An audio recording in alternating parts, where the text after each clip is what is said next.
The studio lights blazed down, casting a tense glow over the set. Cameras rolled, the audience was hushed, and the red, on-air, sign burned like a warning.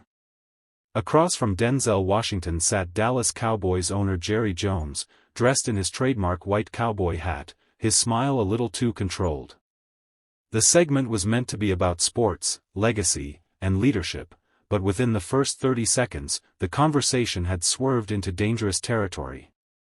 "You know, Jerry," Denzel began, leaning forward, voice low but razor-sharp, "white hats don't make you innocent." The audience shifted in their seats. Jerry adjusted his hat, flashing a grin that didn't quite reach his eyes. "Denzel, I don't know what you're implying, but—" "I'm not implying anything," Denzel cut in. "I'm saying it. You sit here talking about values, about tradition, about America's team, but let's talk about what's under that hat, and I'm not talking about your hair." The host tried to steer things back to safer ground, but Denzel's words had cracked the veneer. "You've been photographed at events that history doesn't smile upon," he continued. "You've stood in places that represent exclusion, not unity. And yet, you market yourself as a man of the people." Jerry's voice tightened. "Those were different times, and I've—" "Different times?" Denzel's eyes locked on him like a laser. It was still wrong. You can't hide behind nostalgia and expect the stain to disappear.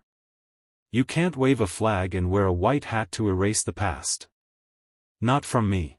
Not from anyone watching tonight. The audience gasped, phones came out, recording every second. In the control room, producers whispered frantically. This was no longer a friendly interview, it was a reckoning, live and unfiltered.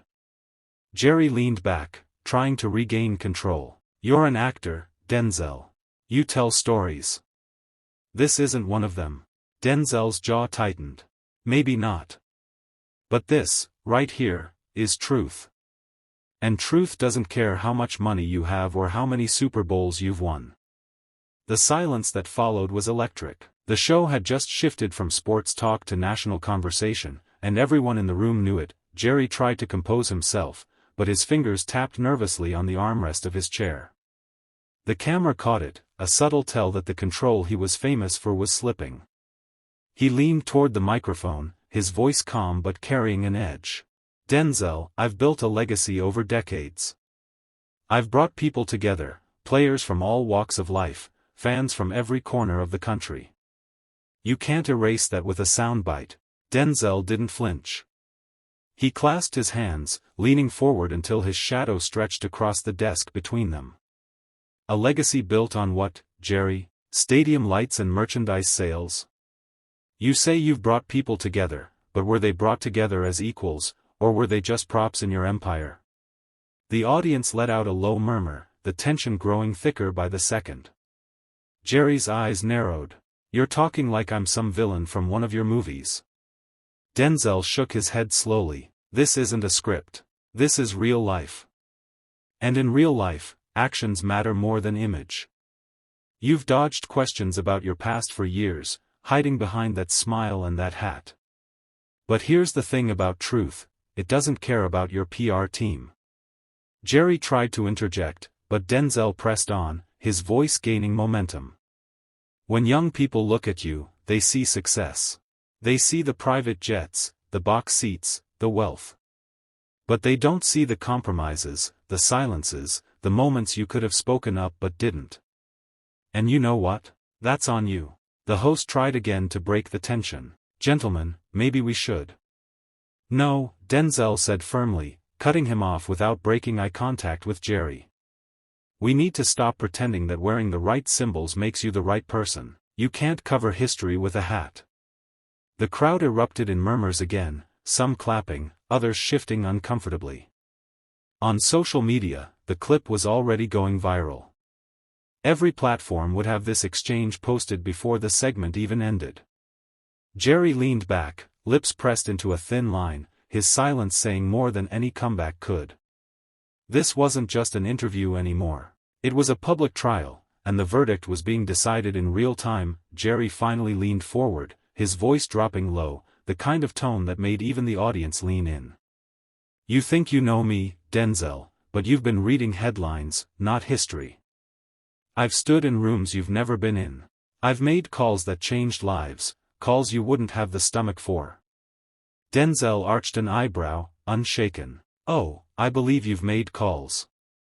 The question is, who were they for? The people who needed them, or the people who could pay for them? Jerry's jaw tightened. You don't understand the pressure. You don't understand what it's like to have an entire city on your shoulders, to know that one wrong move could cost thousands of jobs. Pressure? Denzel shot back, his voice sharp as steel. Pressure is a single mother working 3 jobs just to keep the lights on. Pressure is a young kid walking home at night and wondering if he'll make it through the block. Don't talk to me about pressure when yours comes with catered lunches and security details. The audience gasped. A few clapped nervously, while others turned their eyes toward Jerry, waiting to see if he'd fire back. Jerry's lips curled into a tight smile, but it didn't reach his eyes. Easy to judge from the outside. Easy to sit in that chair and play righteous when you've never had to make the kind of compromises leadership demands. Denzel leaned in, his voice steady but loaded with weight. If leadership demands you look the other way when injustice is staring you in the face, then it's not leadership. It's cowardice dressed up in a suit and a press release. The host tried to jump in, his voice shaky. All right, let's. But Denzel didn't move, didn't blink. You can wear all the hats you want, Jerry. White, black, gold, it won't change what's underneath. People deserve to know whether the man smiling in the owner's box is the same man behind closed doors. The room went dead quiet. Cameras zoomed in on Jerry, whose fingers had stopped tapping. For the first time, he didn't seem to have an answer ready. And that silence was louder than anything he could have said. Jerry's smirk widened as he leaned back in his chair, tilting the brim of his crisp white cowboy hat. Denzel, you're acting like you've got the whole moral high ground, he said, his voice dripping with a slow Texas drawl. But let me remind you, people respect me because I've built something. I've created jobs, I've given back to the community. Meanwhile, all you've done is give speeches and play pretend on a movie set. The audience reacted with an audible gasp. The tension in the studio thickened. Denzel didn't blink. He sat forward, elbows on the table, his eyes locked on Jerry like a predator sizing up prey. Play pretend, he repeated slowly, his voice low but cutting. I've played real people whose lives meant something, whose struggles still matter. And I've done more for communities you'll never even set foot in than your photo ops ever could. Jerry chuckled, a calculated, dismissive sound. This isn't about charity photo ops. This is about understanding the system. You think you're fighting it, but you're part of it. You get your awards, your applause, and you think that's change. It's not. It's show business, son. Denzel's lips tightened into a faint smile. And what you're doing, he shot back. Buying influence with donations? Throwing your hat into causes only when there's a camera there to catch it? That's not leadership, Jerry. That's branding. You're not wearing that white hat for honor, you're wearing it for cover. The audience broke into murmurs, some clapped, others shook their heads. The camera zoomed in on Jerry's face, his smirk was gone. For the first time in the segment, his jaw clenched. Denzel could sense he'd struck a nerve, and he wasn't done yet. You think the people who've been stepped on care about your hat, your team, or your image? They care about whether you stand with them when no one's watching. And I haven't seen you do that once. Jerry leaned in now, matching Denzel's intensity. Careful, he warned, his voice quiet but sharp. You're crossing a line. Denzel's eyes didn't waver. The only line I'm crossing, he said, his voice carrying across the studio, is the one you've been hiding behind your whole career. The air in the studio felt heavier now. Even the host, who had been trying to steer the conversation earlier, stayed frozen in his seat. The control room's voice crackled in his earpiece, urging him to move on, but no one wanted to break the moment. Jerry straightened in his chair, adjusting his cufflinks before speaking again. You talk about standing with people, Denzel, but standing with them isn't the same as understanding them. I grew up working. I know the value of putting your head down and getting the job done without turning it into a spectacle. Denzel let out a short laugh, one that wasn't about humor, it was disbelief. Working? Jerry, you inherited a legacy and turned it into an empire that works for you. Don't tell me about hard work when the hardest thing you've done is sign a check. The people I talk about don't get to put their heads down. They have to keep their heads up just to survive. Jerry's voice turned sharper. And survival doesn't happen without building something strong enough to protect you. You think marching in the streets changes policy? It's the people with power, money, connections, who decide the future. And whether you like it or not, I'm one of those people. Denzel's tone cut through the air like a blade. That's the problem, Jerry. You think power is yours to keep, like some birthright. You treat it like a possession, not a responsibility.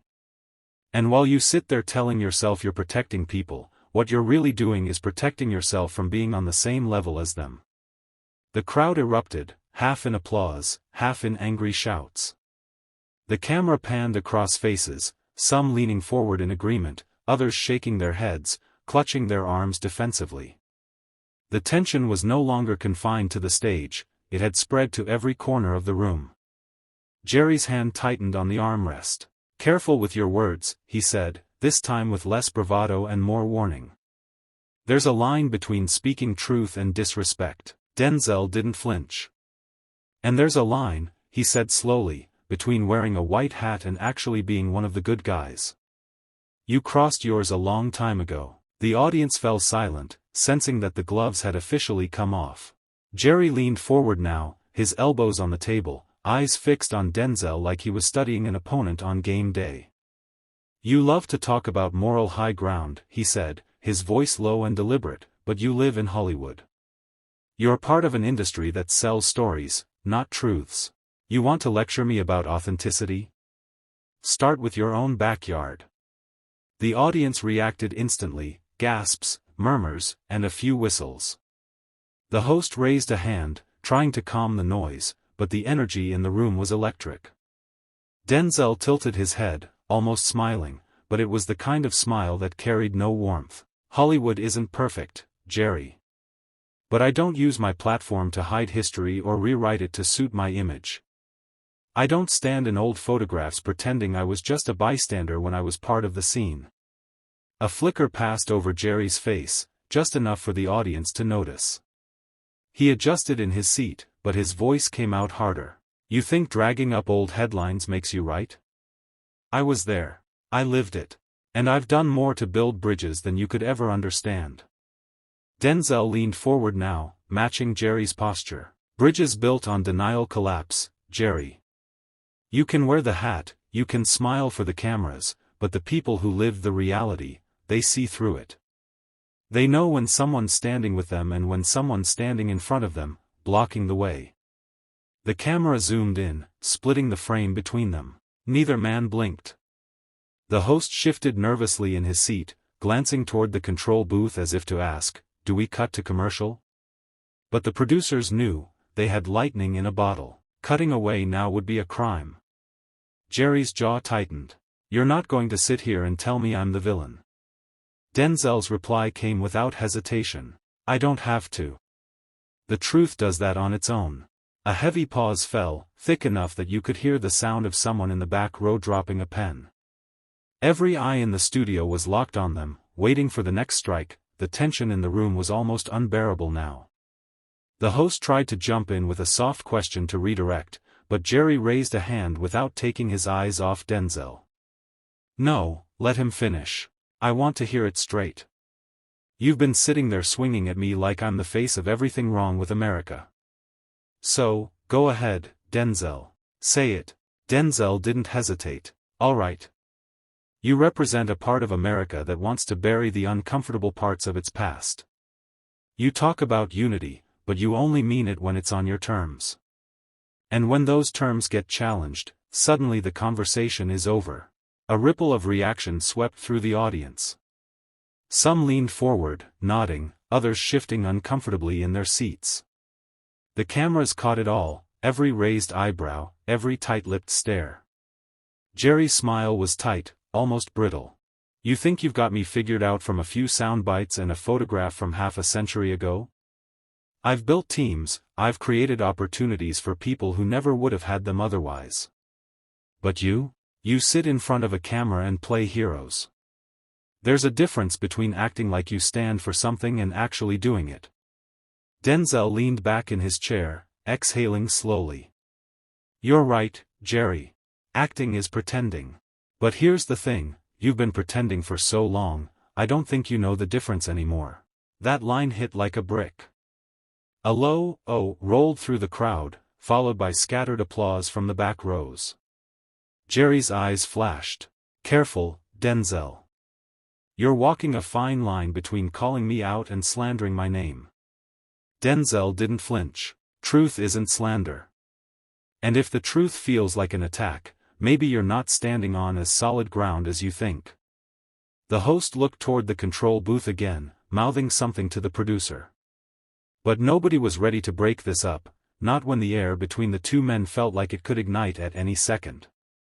The camera zoomed in again, capturing the split screen of Jerry's tight-lipped glare and Denzel's unshakable calm. It was the kind of TV moment people would argue about for weeks. By now, the studio felt less like a talk show set and more like a courtroom with no judge. The audience's energy had shifted. This was no longer polite interest, it was raw anticipation. They weren't just watching, they were waiting for the next verbal hit. Jerry leaned forward, elbows on his knees, voice low but razor sharp. You know, Denzel, people like you, actors, celebrities, you've got the luxury of speaking your mind without consequence. I can't. I live in the real world where decisions actually matter. Denzel gave a short laugh, not of amusement, but disbelief. Luxury? Jerry, I've been fighting my whole life to speak my mind. The difference is, when I speak, I don't hide behind PR teams or legal departments. I don't run from the uncomfortable questions. The host's eyes darted between them, clearly debating whether to intervene. But the audience wasn't having it. Any time the host shifted in his seat, a murmur rippled through the crowd, almost like they were guarding the conversation from being cut short.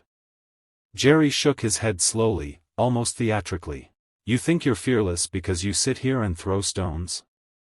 You have no idea the kind of weight I carry every single day. Denzel's eyes narrowed. Weight? The kind you choose to carry because it keeps you on top. Don't confuse privilege with burden. You wear the history you don't want to face like a badge of honor. And when people call you out, suddenly it's about how hard you've had it. The audience reacted instantly, gasps, a few claps, even a loud, "That's right," from somewhere in the middle rows.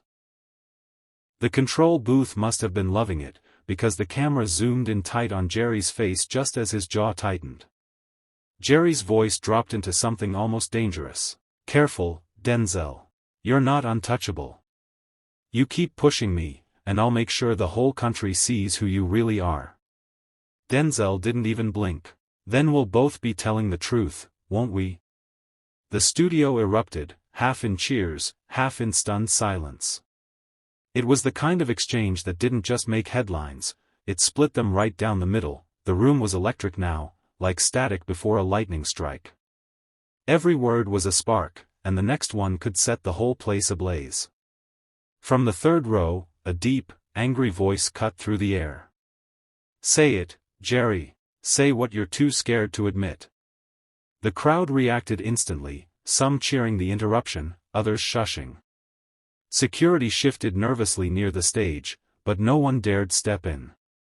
Jerry's head snapped toward the audience, eyes scanning for the source. You don't know what you're talking about, he shot back, his tone dripping with contempt. But Denzel leaned forward, seizing the moment. No, Jerry, they know exactly what they're talking about. They've been watching you dodge this for years. You act like the past is a photograph you can crop, but history doesn't work that way. The host tried to interject, his voice cracking slightly. All right, gentlemen, let's. Don't, gentlemen, this, Mark. Denzel's voice boomed across the set, making the mic pop. This isn't a misunderstanding between friends. This is about accountability. And Jerry's allergic to it. The audience roared, some in approval, others in shock. Phones were up everywhere, capturing every frame. This wasn't just a moment anymore, it was already going viral. Jerry leaned back, forcing a smirk. Accountability? Funny, coming from a man whose career thrives on playing roles instead of living reality. That hit a nerve, but Denzel didn't flinch. He leaned in even closer, his voice calm but slicing through the tension like glass. Roles end when the director yells cut, but what you've been playing at, Jerry, this part never ends, does it? You wear it like it's real, and the worst part? You've convinced yourself it is. The crowd erupted again, the sound bouncing off the studio walls. The control room was letting it run, no commercial break, no safe exit. It was too hot to cut. A woman in the audience suddenly stood, pointing at Jerry. We remember the photos.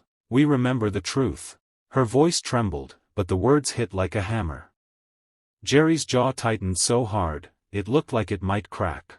He didn't answer her. He couldn't. Denzel's gaze never left him. So, what's it gonna be, Jerry? Keep pretending, or finally say the words the world's been waiting to hear? The room went silent, thick, heavy, suffocating. You could feel the weight of every camera trained on him. And Jerry said nothing.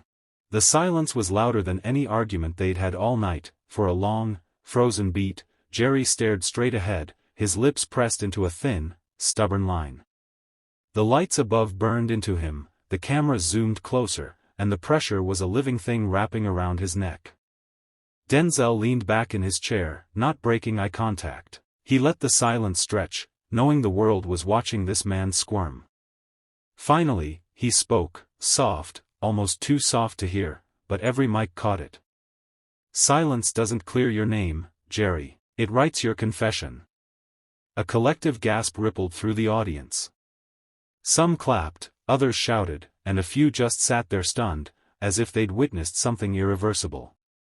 The host shuffled his notes, desperately searching for a neutral way to wrap the segment, but it was pointless.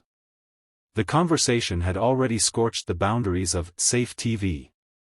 Jerry tried one last defense, his voice low and tight. You think you've won something here? Denzel tilted his head, a faint smirk on his face. No. This isn't about winning. This is about making sure the truth doesn't get buried under excuses. Phones were still up, red recording lights blinking everywhere. Clips were already flying across social media. Hashtags were being born in real time. And as the cameras caught Jerry shifting uncomfortably in his seat, Denzel looked straight into the lens, straight at the millions who would soon see this, and delivered the last blow. White hats don't make you innocent. Actions do. The audience exploded. The host called for a break. And just like that, the segment ended, but the storm outside the studio was only beginning. Sometimes, the truth hits harder than the fiercest punch. What you witnessed today wasn't just two people arguing, it was years of buried truths being dragged into the light. White hats, polished words, carefully crafted images, none of it can stand against reality. When the cameras stop rolling, this conversation won't end, because the real fight isn't about a hot seat in a studio, it's about the cold, unshakable truths out in the streets.